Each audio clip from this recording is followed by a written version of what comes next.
Good afternoon, everybody, and welcome to this month's episode of the U.S. Embassy Insider. My name is Koscina, and I'm the press attaché at the U.S. Embassy. And this is a very special episode because, as you can see, we're not at the embassy. Currently, we're at a health facility in Pasay City, and I'm joined by a special guest who has recently arrived in the Philippines, the new mission director for USAID for all of the Philippines, Lawrence Hardy.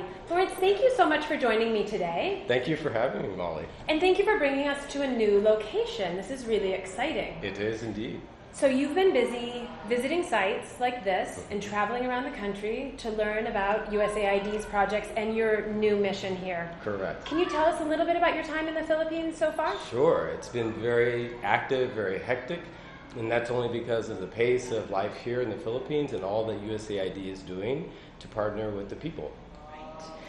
What has been your most memorable, or what is a highlight of your first few months here? Well, I think it was a trip that I took down south to General Santos City, Gensan. Wow. It's one of our city's development initiatives, and it was the last one to inaugurate.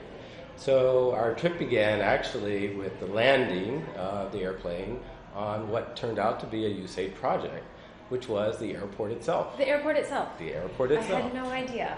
And it turns out that this partnership started almost 50 years ago.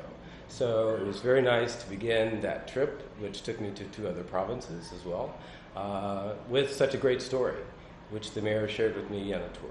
That is really exciting.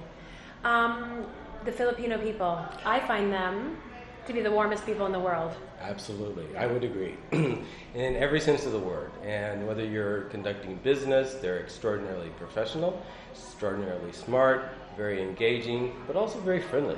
And it's easy to do business. That's really exciting. So tell us a little bit about where we are today. Sure. We are at a tuberculosis clinic, and the reason why it's important for the people of the Philippines is that more than 1 million people suffer from tuberculosis. 1 million people out of the entire population of the Philippines, which is 105 million people? Correct, exactly. Wow, that's a high percentage. It's a high percentage, and even more so, almost 80% don't know that they have tuberculosis. Really? Yes. So it's something that's important to treat. It is communicable, but the good thing is it's curable. So that's why we were here in one of the nicest and the best facilities in Pasay to learn a little bit more about that. How many TB clinics does USAID support? We support approximately 43 in the metropolitan area, but overall about 1,000 throughout the country. 1,000. That is amazing. What is the reason that USAID is so interested in tuberculosis here in the Philippines?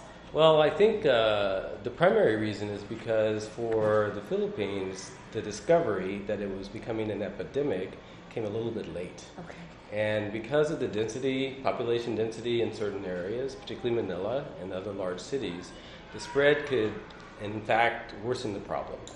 And to be very honest, TB is something, as I mentioned, is treatable, but the problem is you have to continue the treatment for a period of time. The medicine requires almost 6 months before you're actually cured. Got it. So places and accessibility is very important. And that's where the 1,000 clinics really comes in handy, because people can access the treatment.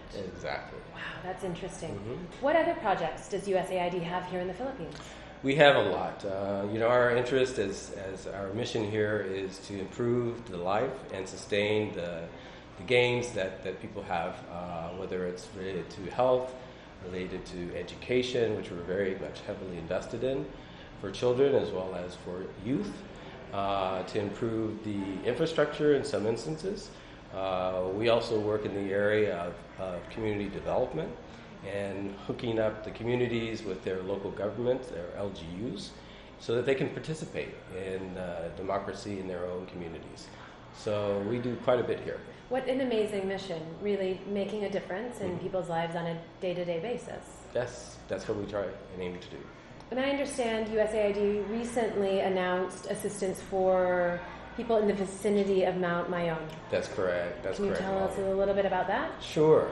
We provided 5 million pesos in order to provide humanitarian assistance. As you probably know, the volcano has been quite active for almost a month and a half.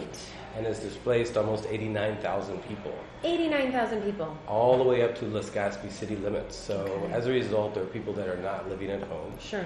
And have had to live in evacuation centers, sometimes makeshift schools that have been turned into shelters. So the assistance that USAID is providing is for water and sanitation purposes, to ensure that there's actually some access to education. Right. And then eventually to help the displaced people return back home. Right. When that time comes. When that time comes. But it has to be safe. It has to be safe. It has to be safe.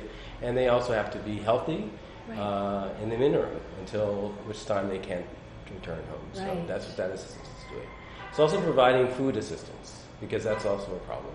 People had to leave their livelihoods, their farms, so in order for them to be able, obviously, to have sustenance, food assistance is a large part of what we're also providing. Wow, it is. It's a problem that you don't think of how it cascades into different parts of people's lives. Right, exactly. I also know the embassy has announced assistance to Marawi and the surrounding areas. Yes. Could you tell us a little bit about that? Sure. Well, as you know, the United States is very supportive and very much a partner with the government of the Philippines, and particularly the people of the Philippines in what is a very difficult situation. There are approximately 360,000 people that were affected, even though the population of Marawi City itself is only 200,000. So those 360,000 people, are they displaced? They are. They can no longer live in the city. Wow. Although the government is working at its pace to be able to restore some services and to be able to provide some limited amounts of shelter to begin the process, which is a long-term process. But in the interim, USAID has been focusing on the displaced people that cannot, at this point in time, return, who are living with host families or relatives, or in community shelters. And of course, it's very difficult. Imagine not being able to return to your home every night. You have to kind of start over. You have children that need to go to school. You have a business that you need to run in order to make income. So those are some of the things we're focusing on. And how is USAID doing that? Well, we're working with a lot of our local partners. We have a great relationship, and that's one of the advantages that USAID has, in that we've been in these communities for many, many decades. Right. Well, it's like the airport. You said it was built 50 years ago. It's amazing, isn't it? That's right. Our relationship is more than 50 plus years, actually. So we have a lot of friends and partners with whom we share a great deal of confidence in their ability to be effective and to deliver assistance. Wow, that is really important work.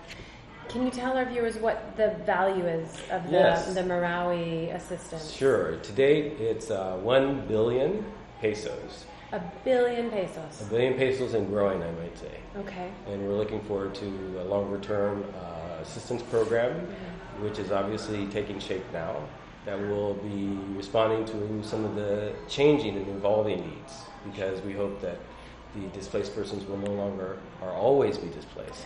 But if they have to move to other places in the meantime, which they may choose to settle in, USAID wants to be there to help. To help. Yes. Yeah, it goes back to the friends, partners, and allies, right? Exactly.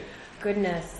Well, I really appreciate all that you have shared with us today, inviting us to the clinic to see the work that USAID does in supporting the clinics, the government, and the people in overcoming tuberculosis. Like you said, it's curable, so this makes so much sense. It's such a wonderful benefit to the community, and it makes me very proud to see USAID out doing work like this. The Mount Mayon assistance and Marawi assistance, I know, is also very important. But I also want to just welcome you to the Philippines. We're thrilled to have you here. Thank you. And I look forward to other Embassy Insiders where you can show me other things that USAID is doing around the country. It would be a great pleasure. Thank you so much for your time. I really appreciate it. Thank you. Thank Salamat you. Thank you, everyone, for joining us for this month's Embassy Insider. We look forward to seeing you next month. Stay tuned. Bye.